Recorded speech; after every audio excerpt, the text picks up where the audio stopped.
Bab 13. Bagaimana menghentikan kebiasaan menunda menggunakan aturan 2 menit. Oleh banyak orang, Twyla Tharp dipandang sebagai salah seorang penari dan koreografer paling hebat pada zaman modern.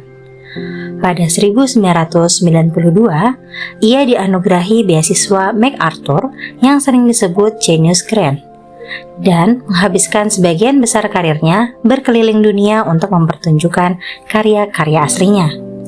Ia juga menyebut sebagian besar kesuksesannya adalah berkat kebiasaan sehari-hari. Saya memulai tiap hari dalam hidup dengan ritual, tulisnya.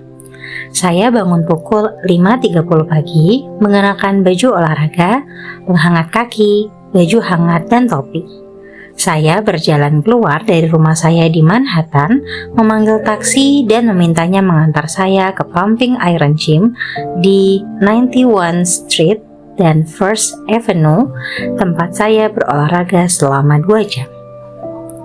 Ritual saya bukan peregangan dan angkat beban yang saya kerjakan tiap pagi di sasana kebugaran.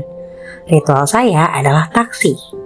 Begitu saya meminta sang sopir mengantar saya ke sana, berarti ritual saya sudah terlaksana. Itu aksi sederhana, tapi melakukan hal sama tiap pagi menjadikannya kebiasaan, menjadikannya berulang dan mudah dikerjakan. Kemudahan itu mengurangi peluang saya melewatkannya atau menggantinya dengan hal lain. Ini satu persenjataan lagi dalam rutinitas saya, dan satu hal lagi yang tak usah saya pikirkan. Memanggil taksi tiap pagi mungkin aksi yang sangat kecil, tapi ini contoh yang sangat bagus untuk hukum ketiga perubahan perilaku. Peneliti menaksir 40-50% aksi kita pada suatu hari dilakukan karena kebiasaan. Persentasenya cukup besar, tapi pengaruh sejati kebiasaan-kebiasaan itu jauh lebih besar lagi. Kebiasaan adalah pilihan otomatis yang memengaruhi keputusan-keputusan sadar berikutnya. Betul, kebiasaan dapat diselesaikan dalam hanya beberapa detik, tapi kebiasaan juga dapat membentuk aksi-aksi yang Anda kerjakan beberapa menit atau jam sesudahnya. Kebiasaan berfungsi seperti jalan masuk menuju jalan raya. Jalan itu mengantar Anda, dan sebelum Anda sadar, Anda beralih dengan cepat ke perilaku berikutnya. Rasanya lebih mudah melanjutkan apa yang sudah dilakukan daripada mulai melakukan sesuatu yang berbeda. Anda bisa duduk menonton film jelek selama 2 jam. Anda terus makan cemilan meskipun sudah kenyang. Anda berniat menengok ponsel sebentar saja, tapi ternyata menghabiskan 20 menit sebelum mematikannya. Dengan cara begini, kebiasaan-kebiasaan yang Anda ikuti tanpa berpikir seringkali menentukan pilihan-pilihan yang Anda buat ketika sedang berpikir. Tiap sore, ada momen sangat kecil, biasanya sekitar pukul 17:15 yang membentuk sisa malam saya hari itu.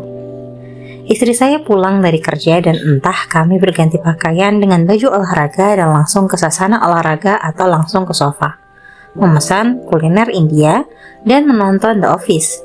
Sama seperti Twyla Tharp yang memanggil taksi, ritual saya adalah berganti mengenakan pakaian olahraga. Kalau saya mengenakan pakaian olahraga, saya tahu olahraga akan terjadi. Segala sesuatu setelahnya, berkendara ke sasana olahraga, memutuskan latihan yang diambil, berjalan ke alat latihan beban, menjadi mudah setelah langkah pertama tadi diambil. Setiap hari, ada beberapa momen yang memberikan hasil jauh lebih besar. Saya menyebut pilihan-pilihan kecil ini sebagai momen-momen menentukan. Momen ketika Anda memutuskan memesan makanan dari luar atau memasak sendiri. Momen ketika Anda memilih memakai mobil atau sepeda.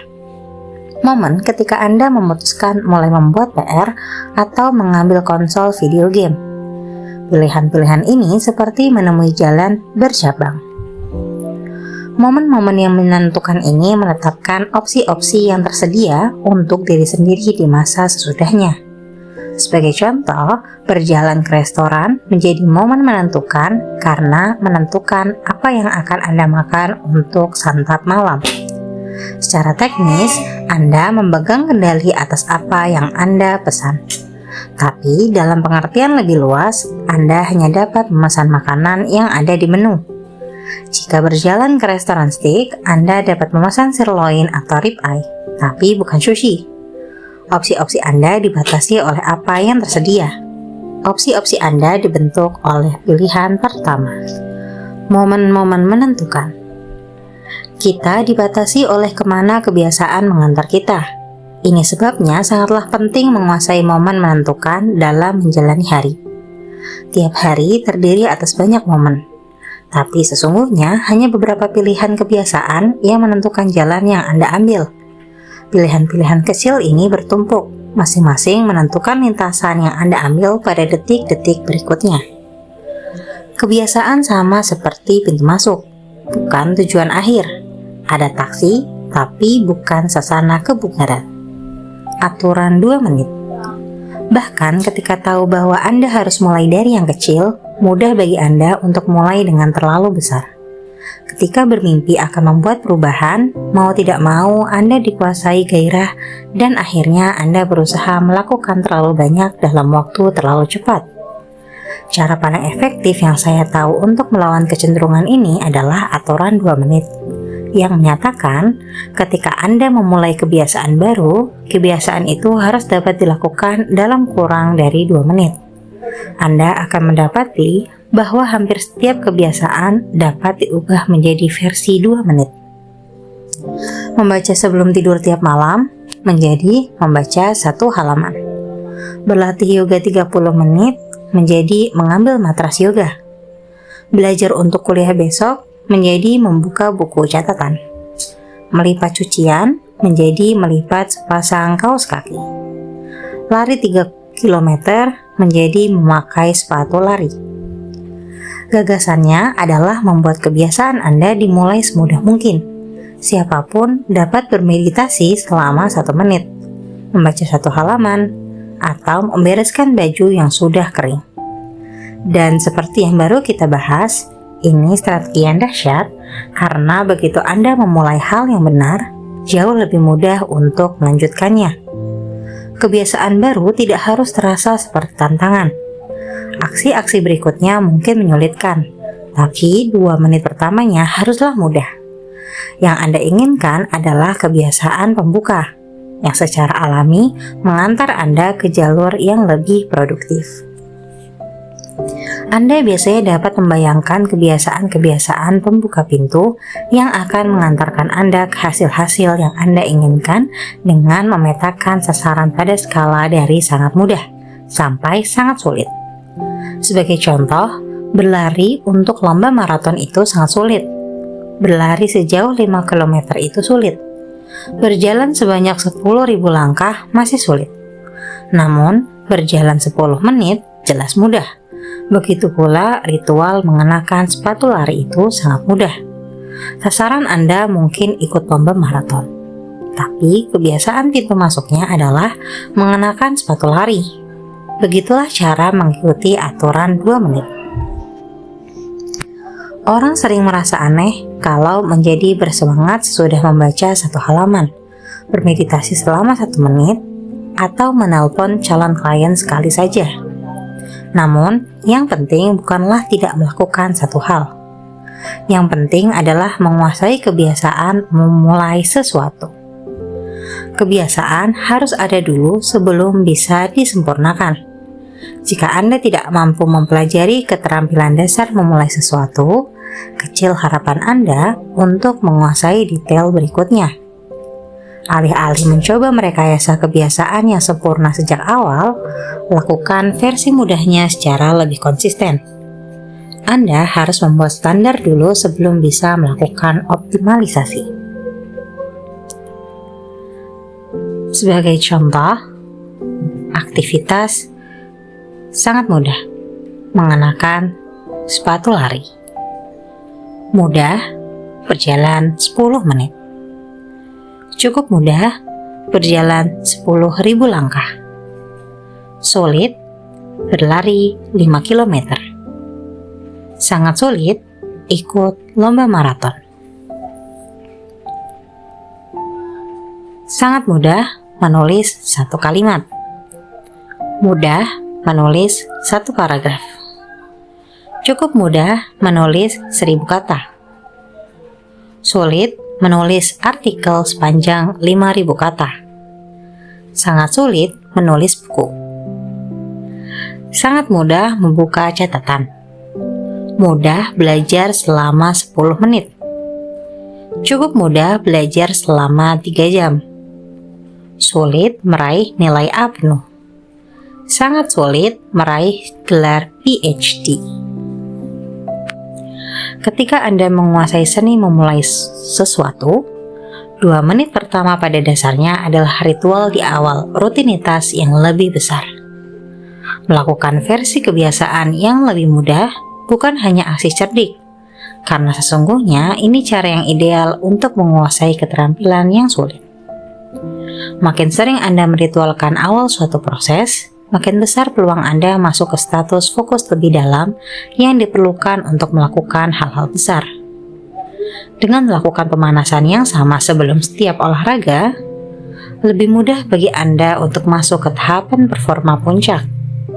Dengan mengikuti ritual kreatif yang sama, lebih mudah bagi Anda untuk masuk ke kerja kreatif yang lebih sulit. Dengan mengembangkan kebiasaan mematikan lampu secara konsisten, lebih mudah bagi Anda untuk tidur pada jam yang lebih wajar tiap malam. Anda mungkin tidak mampu mengotomatiskan seluruh proses, tapi Anda dapat menjadikan aksi pertama berjalan tanpa dipikir. Jadikan tahap awal lebih mudah, maka berikutnya akan berjalan dengan sendirinya. Bagi sebagian orang, aturan 2 menit bisa terkesan seperti trik. Anda tahu sasaran sesungguhnya adalah melakukan lebih dari hanya 2 menit. Jadi rasanya mungkin seperti Anda sedang mencoba membohongi diri sendiri. Sesungguhnya tidak ada yang hanya ingin membaca 1 halaman, push up 1 kali, atau hanya membuka buku catatan. Dan jika Anda tahu ini hanya trik mental, mungkinkah Anda akan mengulanginya? Bila aturan 2 menit terasa seperti paksaan, cobalah hal berikut. Lakukan selama 2 menit lalu berhenti. Cobalah terus berlari, tapi Anda harus berhenti sesudah 2 menit. Mulailah bermeditasi, tapi Anda harus berhenti setelah 2 menit. Pelajarilah bahasa asing, tapi Anda harus berhenti setelah 2 menit. Aturan ini bukan strategi untuk mulai, melainkan untuk keseluruhan. Kebiasaan Anda hanya dapat berakhir setelah 120 detik. Salah seorang pembaca menggunakan strategi ini untuk menurunkan berat sebanyak 50 kg.